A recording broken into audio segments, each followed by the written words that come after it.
तार मलिक साहब, एक चीज़ जो वैसे इसको डिटेल में हम डिस्कस, लेकिन एक चीज़ जो अभी नज़र आ रही है ना, ये टेक्निकलिटीज़ की जो मैं बात कर रहा था, वो यूं लग रहा है कि इंसानी हुकूक की, बुनियादी हुकूक की जो आइन ने इंश्योर की हैं, उनकी खिलाफ वर्जियों के खिलाफ ये कोर्ट में गए सब लोग, लेकिन जो तकनीकी मामलात बीच में पड़ गए हैं ना, उनकी वजह से ऐसे लग रहा है कि ये टेक्निकल मामलात हम ज्यादा डिस्कस करना शुरू कर देंगे आने वाले दिनों के अंदर, सभी, हम नहीं, असेंबली के अंदर भी, और ये मामला पीछे रह जाएगा कि वो केस उधर चलना है कि नहीं चलना, और वही 4-3 वाली अजीबो गरीब बहसें चलना शुरू हो जाएंगी। बदकिस्मती से हमारे यहाँ जो इससे भी मैं थोड़ा सा एक कदम पीछे जाऊँगा, हमारे यहाँ तो बिल्कुल ऐसे लग रहा है जैसे हुकूमत, जिस तरह हमने पहले भी प्रोग्राम में डिस्कस किया था, हुकूमत पार्लियामेंट वर्सेस अदलिया हो गई है। अगर आप राना साहब को अगर थोड़ा सा उनको रीड करें तो मुझे तो कुछ और नज़र आ रहा है। उन्होंने तो अदम एतमाद किया है, 2 बंदे तो पहले 2 जजेस तो छोड़ गए, जैसे काजी साहब भी शामिल हैं, जिसमें हम बाद में डिस्कस करेंगे। तो मैं थोड़ा सा हुकूमत का पॉइंट ऑफ व्यू सिर्फ ऐड करना चाह रहा हूँ, फिर हम डिटेल में बाद में करेंगे। हुकूमत की खबर भी है और उनका माइंड सेट भी है। उन्होंने पहला हमला कर दिया बेंच पे कि जनाब ये बेंच हमें काबिल कबूल नहीं, 2 बंदे छोड़ गए हैं। और आगे की खबर मैं आपको देता जाऊँ, हुकूमत की पूरी प्लानिंग है कि हमारे पास 2 दिन हमें चाहिए, जो मर्जी फैसला दे दें। उन्होंने ये कोर्ट्स बनानी है, ये अदालतें चाहते हैं, क्योंकि उसके में आगे मैं अपना नुक्ता नज़र बाद में दूंगा, क्योंकि मेरे ख्याल में उनको इसका पोलिटिकली कमाल ये हो गया कि एक तरफ हुकूमत कहती है कि जनाब मुल्क के अंदर जुडिशल मार्शल लॉ लगा हुआ है, ये स्टेटमेंट बाकायदा आ चुकी है, और दूसरी तरफ अदालत का फैसला आएगा, हमने वो फैसला नहीं मानना। इस पर तफसीली बात करेंगे। इरफान कादिर साहब जो special assistant to prime minister हैं ऑन लॉ, जो बयानात हम सुन रहे हैं, जो स्टेटमेंट्स हम देख रहे हैं, उससे ये महसूस हो रहा है कि जो भी फैसला आ जाए हुकूमत नहीं मानेगी सुप्रीम कोर्ट का फैसला, और खासतौर पर अगर वो फैसला मिलिट्री कोर्ट्स में सिविलियंस को ट्राई करने के खिलाफ आया तो कोई भी नहीं मानेगा। हुकूमत मान ही नहीं सकती। अच्छा, हुकूमत के सामने कॉन्स्टिट्यूशन नहीं है, हुकूमत के सामने कानून नहीं है। क्या सुप्रीम कोर्ट कानून से भी ऊपर है, कॉन्स्टिट्यूशन से भी ऊपर है? इसलिए सवाल ही नहीं पैदा होता कि हुकूमत माने। सुप्रीम कोर्ट का इख्तियार नहीं होता इरफान कादिर साहब कॉन्स्टिट्यूशन की तशरीह का? ना, बिल्कुल नहीं होता। कॉन्स्टिट्यूशन की को वायलेट करने का तो इख्तियार नहीं है उनको।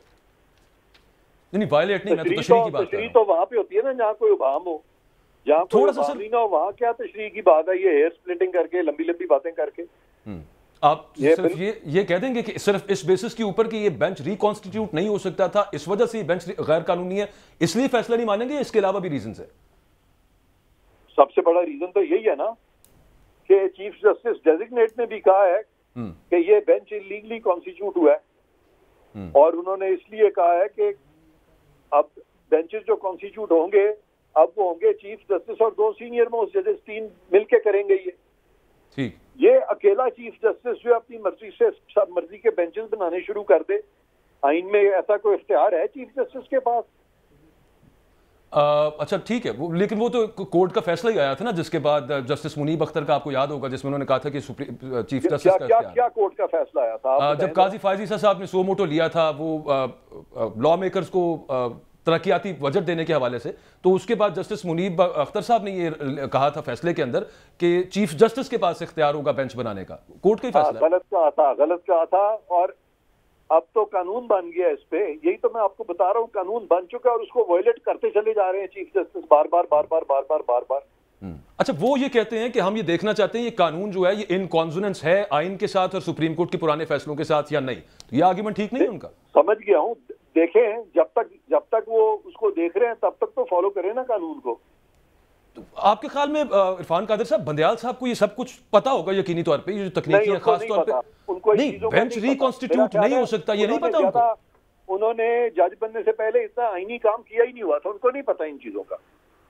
उनको जब तक ये वकीला सही तरह से नहीं बताएंगे, उनको बहुत सारी चीजों का मैंने अंदाजा लगाया, वाकई नहीं, मुझे लगता उनको पता ही नहीं है। आप कह रहे हैं कि पाकिस्तान के चीफ जस्टिस को आईने पाकिस्तान का नहीं पता?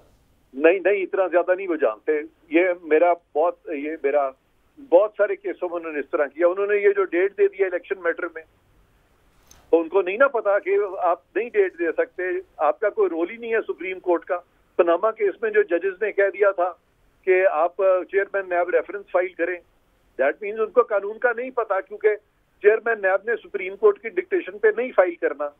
बहुत सारे जजेस को हमारे कानून का नहीं पता। जब वो लॉपसाइडेड बेंचेस बना के अपनी मर्जी के वकीला को सुनते हैं तो कैसे पता चलेगा कानून का, जबकि आपके अपने जजेस को आप ट्रस्ट नहीं करते। कि फायद ईसा साहब यही कह रहे हैं ना कि जी अब ये जो बेंच बनाने का जो आपका जो एक इख्तियार आपने लिया हुआ है, ये आपका एक कानून कह रहा है कि आप ये शेयर करें 2 और जजेस के साथ। आप अगर शेयर अपने जजेस के साथ नहीं करेंगे तो इसका मतलब है आपको डिस्ट्रस्ट है जजेस पे।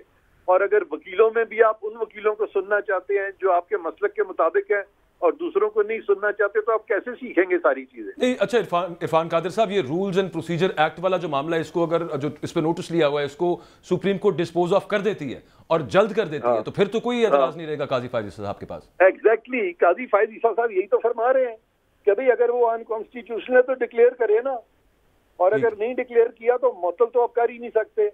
और मुअत्तल तो आपने उस वक्त किया था जब ये कानून बना ही नहीं था। ये अगर बेसिक्स जो है चीफ जस्टिस साहब को नहीं आते तो कोई बात नहीं, हर वक्त हर चीज इंसान को नहीं आती, लेकिन सीखने की कोशिश तो करें। वो तो सीखने की कोशिश ही नहीं कर रहे। सीनियर मोस्ट जज भी कह रहे हैं, मैं एक सीनियर मोस्ट लॉयर हूँ, पाकिस्तान के हाईएस्ट लीगल पोजीशन होल्ड कर चुका हूँ, मैं भी कह रहा हूँ और लोग भी कह रहे हैं, मीडिया वाले भी कह रहे हैं, पार्लियामान का अपना कानून कह रहा है। उनको समझना तो चाहिए ये चीज को।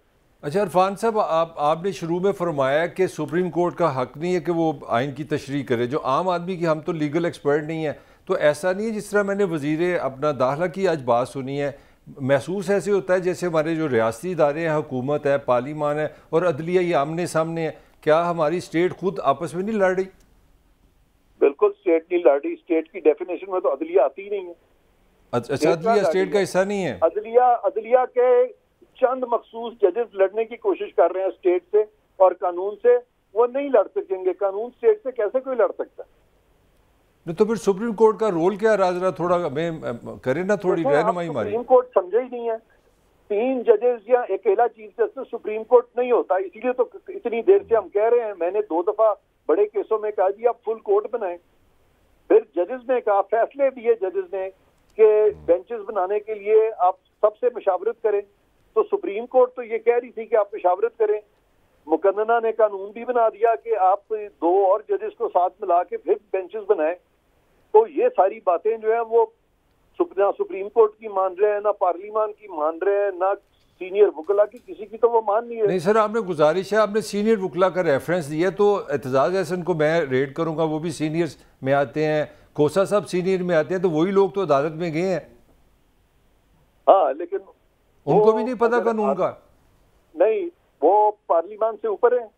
नहीं, मेरी तो गुजारिश ये है ना, फिर जो आप सबको कह रहे हैं उनको कानून ही नहीं आता, खोसा साहब को भी नहीं आता। मैंने देखें, बात सुने, मैंने ये कहा है कि आपको जब आप चीफ जस्टिस बनते हैं तो सारे सुप्रीम कोर्ट की सुननी पड़ेगी आपको। जब आप वकला को सुनते हैं तमाम वकला की सुननी पड़ेगी। जब पार्लियामान का कानून सामने आता है तो पार्लियामान के कानून की ताज़ीम करनी पड़ेगी। ये सब चीजें आपको करनी पड़ेंगी। नहीं, वो तो बिल्कुल ठीक है, लेकिन हम जब बात करते हैं कि रियासत के पिलर्स की बात करते हैं, judiciary is one of them. और हमारे यहाँ पे जो एक रिवाज है जो चला आ रहा है, वो चीफ जस्टिस साहब जो होते हैं वो बेंच कॉन्स्टिट्यूट करते रहे, और मैंने आपको एक अदालती फैसले का हवाला भी दिया। जस्टिस की जो बड़ी लिमिटेड पावर्स हैं, वो लोगों के दरमियान जो झगड़े हैं उनको एडजुडिकेट करते हैं बस। वो ये नहीं कर सकते कि वो इंतजामिया के मामले चलाने शुरू कर दे, वो पार्लियामान के कानून को फॉलो ना करें और वो इस तरह से सारी रियासत को कंट्रोल करना शुरू कर दें। कोई इख्तियार नहीं है चीफ जस्टिस को। चीफ जस्टिस जो अच्छे चीफ जस्टिस होते हैं वो तो अपने आप को बिल्कुल हमेशा पावरलेस समझते हैं। मैं बहुत चीफ जस्टिस को जानता हूँ, मैं बाकायदा उनके साथ बैठा करता था बचपन में। मुझे बताते होते थे कि हमारे पास कोई इख्तियार नहीं है, हमें कानून ने और आइन ने जकड़ा हुआ है, हम पाबंद हैं कानून और आइन के फॉलो करने के। वो कहते थे हम पब्लिक सर्वेंट्स हैं, हम सरकार से तनख्वाह ले रहे हैं, ये फीलिंग क्यों। वो कहते थे हम बादशाह नहीं है, हम मोनार्क नहीं है। अच्छा इरफान साहब, अगर ये फैसला आता है अदालत, ये जो फौजी अदालतें हैं इसको नहीं माना जाता, तो हुकूमत के क्या रद्द अमल होगा इस पे? फौजी अदालतें ये फैसला अगर आता है तो ऑब्वियसली हुकूमत जो है वो कानून को देखेगी। और मैंने तो एज अटॉर्नी जनरल कई दफा सुप्रीम कोर्ट के फैसलों को खड़ा होकर कह देता था कि आपका फैसला इम्प्लीमेंट नहीं हो सकता। नहीं सर, मेरी ये गुजारिश है ना, आप तो मामले महसूस हैं, क्या करेगी हुकूमत? मैं एक इरफान का एक छोटी सी चीज, ताहिर मलिक साहब कह रहे हैं उसके अंदर मैं सिर्फ एक चीज ऐड कर दूं। यार आपका बहुत अच्छा सवाल है। हुकूमत पाबंद होगी कि उस फैसलों को इग्नोर करे और आइन को फॉलो करे, पाबंद होगी। हुकूमत will be under a duty. अच्छा एक चीज इरफान कादिर साहब, सिर्फ एक चीज, ये जो तमाम आपकी रिजर्वेशंस हैं और कानूनी जो एतराजात हैं, ये अगर दूर कर देते हैं बंदयाल साहब, फर्ज करें आपकी बात सुनने के बाद, तो उसके बाद भी अगर फैसला ये आ जाता है मेजॉरिटी के साथ 9 मेंबर बेंच का, और उसमें काजी फाइज साहब भी, तारिक मसूद साहब भी बैठे होते हैं और वो कहते हैं कि नहीं जाना चाहिए सिविलियंस के केसेस को मिलिट्री कोर्ट में, तब भी हुकूमत नहीं मानेगी क्या? वो स्टेज आ नहीं रही क्योंकि चीफ जस्टिस भी जानते हैं कि इतना फैसला इस तरह नहीं दिया जा सकता, इसीलिए तो वो सारों को मिला नहीं रहे। आप समझ ही नहीं रहे सारे किसको, इसी वजह से तो वो सारों को मिला नहीं रहे। वो तो बेंच भी अपनी मर्जी का बनाते हैं जिसमें कि उनके अपने धड़े के लोग, अपने मसलक के लोग ज्यादा हों। तो ये जो वो नहीं काजी फाइजी साहब खुद उठे उसमें से, कितने वीक विकेट पे हैं वो कॉन्स्टिट्यूशनली। एक चीज इरफान कादर साहब, सिर्फ अच्छा आपकी ये टेक्निकल पॉइंट्स के ऊपर हमने बात कर ली, लेकिन जहां पे बुनियादी इंसानी हुकूक की बात आती है, टेक्निकल सुप्रीम कोर्ट के चंद जजेस के टेक्निकल पॉइंट्स हैं, मेरे स्ट्रेट टू द पॉइंट। नहीं हम तो आपस की बात कर रहे हैं, मैं आपको नहीं कह रहा। अच्छा इरफान साहब, एक और फैसल सिद्दीकी साहब जो वकील है, उनका आज आर्गूमेंट ये था कि डिस्क्रिमिनेशन है, या तो अब सारे के सारे जो लोग गिरफ्तार हुए हैं सबको मिलिट्री कोर्ट्स में लाएं, कुछ को कहा जा रहा है ये मिलिट्री कोर्ट्स में आएंगे, कुछ नहीं आएंगे। How true is that? मैं आ जाए जरा डिस्क्रिमिनेशन पे भी आ जाए। डिस्क्रिमिनेशन की अगर आप बात कर रहे हैं तो आज तक कितने सिविलियन ट्राई हुए हैं मिलिट्री कोर्ट में? आटे में नमक, बहुत कम।